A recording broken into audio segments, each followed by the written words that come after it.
বাংলাদেশটাকে অচল করার জন্যে যারা এই নেতৃত্ব দিচ্ছেন তারা নিজেরাও জানেন না তারা কত ক্ষতি করছেন তাদের নিজেদের দেশের এবং মানুষের।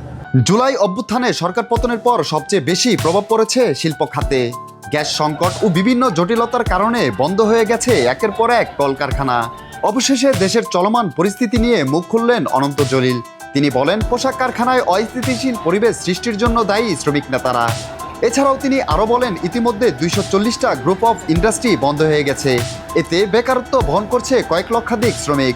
গতকাল দুপুরে সাভারের হেমায়তপুর তার নিজ কারখানায় এসে এমন মন্তব্য করেন তিনি। বিজিএমইতে 98% যদি ভালো লোক থাকে, 2% লোক আছে এই শ্রমিক লিডারদের সাথে মিশে লিড দেওয়ার চেষ্টা করে, দলাদলি করার চেষ্টা করে। গার্মেন্টস কোনো রাজনীতির বস্তু না, এটা ইন্ডাস্ট্রি, এটা কোনো রাজনীতির খেলার মাঠ না।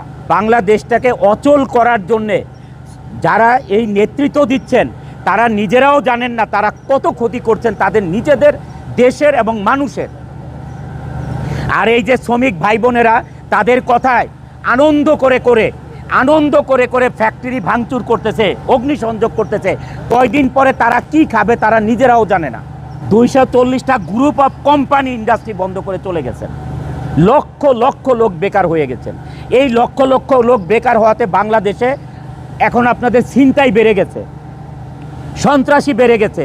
এই যদি আমার ইন্ডাস্ট্রি এখানে বন্ধ হয়ে যায়, এই 12,000 লোকের কত লোক এখানে সন্ত্রাসী হয়ে যাবে কল্পনা করতে পারবেন। এদিকে অনন্ত জলিলের দেয়া 240টি গ্রুপ ইন্ডাস্ট্রিজ বন্ধ হয়ে গেছে বলে তার যে দাবি তা সম্পূর্ণ মিথ্যা বলে জানিয়েছেন প্রধান উপদেষ্টার প্রেস সচিব শফিকুল আলম।